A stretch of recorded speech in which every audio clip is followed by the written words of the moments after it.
Hey everyone, and welcome back or welcome to my channel. Today's video will focus on the longevity of Dreamcatcher and what exactly they've done to kind of remain as one of the few active 3rd gen girl groups. This video was definitely one of the more interesting researches that I've done as of recent because besides from Dami's big paradox, I didn't really know much about them, and so it's going to be interesting to read the comments to see whether there might be some perceptual differences in the factors that I plan to elaborate on. Do note that the video won't be a list of achievements or history of Dreamcatcher type of video, and I've avoided speaking too much on the talent within the members because I've kind of regurgitated that idea of talent being an aspect of consideration within a lot of my previous videos. But yeah, other than that, I'd appreciate it if you could like and subscribe to my channel. Without further ado, let's start off with the first factor.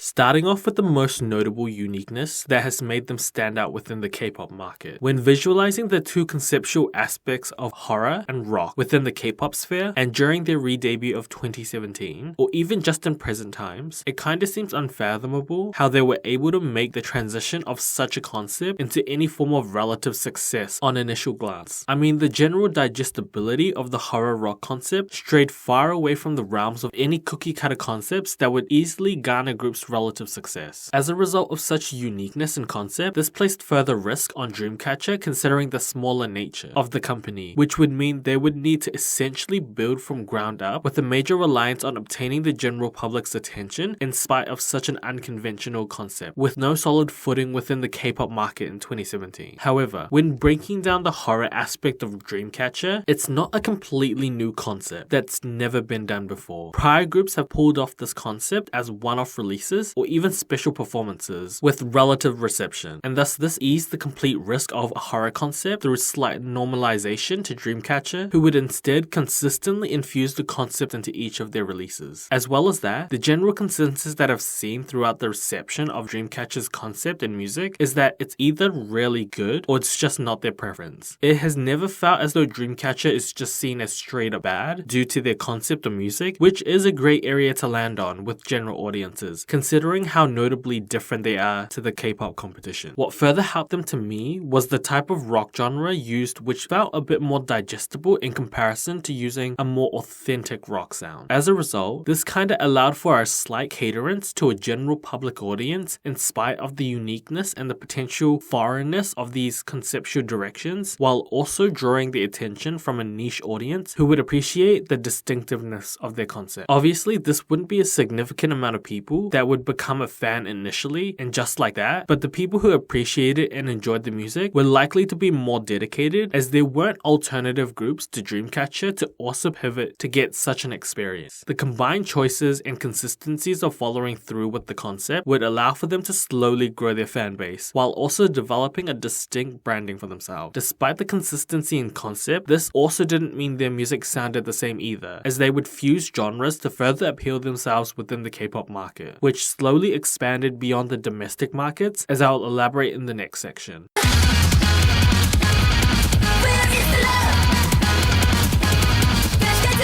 This section will kinda elaborate on the comments that I made in my previous video about Kwon Eunbi about the whole embracing beyond Korea. I know that with the increased globalization of K-pop, it has seemingly felt as though many groups have begun embracing the diversification of consumer markets by promoting overseas. Obviously, like I stated before, it isn't really the end-all be-all as a requirement to legitimize the group. However, I think the one main caveat that groups need to consider when actioning this is the intent behind it, as there are many risks to venturing into uncharted territories, especially within certain periods in which K-pop wasn't this in your face. I mean, one example of this being done right by Dreamcatcher was the company choosing their Brazil concert over Mix9 during their debut era. In hindsight, the group dodged a whole bullet considering what would happen with the show after, but when you consider the circumstances at that time, they were basically foregoing the building of a solid domestic foundation for what was seen as the unknown of Brazil. I mean, Mix9 had relatively great branding from the YG Association to attract viewers, and the 4 members who participated in the show ranked relatively high out of the 98 female contestants, giving them a greater chance to just garner general attention. However, they forewent this and decided there was more benefits within the Brazil concerts, which felt relatively questionable. Do note that I wasn't actually able to find the reasoning for their decision to go to Brazil, but through luck or some missing info that I wasn't able to find, that concert would actually sell all 1,600 seats within 10 minutes of the tickets being released, indicating the potential fan base that they had in Brazil. The business of K-pop does ultimately run on money as the main means of continuing the perpetuating cycle of the life of a K-pop group. As a result, there is more risk in venturing overseas where their foundations are not as solid in comparison to promoting domestically, where it's also backed up with notable purchasing power. I think what makes Dreamcatcher's embrace to the global markets a bit different and more meaningful in prolonging their future is that their overseas fans have relative purchasing power to the point where there is not a complete reliance on the domestic fan base to financially support them. I mean, some instances of Dreamcatcher receiving financial support from overseas insomnias include funds being raised for their 2019 photo book amounting to $110,000 in USD, as well as an LED billboard to promote the group during their first American tour. Despite being from a smaller company, these actions from fans further provided the reassurance from a company's perspective in the justification of promoting overseas. As a result, in spite of Dreamcatcher being more recognized overseas, it is not the same general perception of relative nugu-ness or even worries that they may not have the strongest domestic foundation. The contributions to the longevity of the group are relatively distributed enough where the diversified markets become a strength for Dreamcatcher. And thus, despite the riskiness of venturing beyond Korea as early as 2017, the last factor ultimately managed to execute this relatively successfully.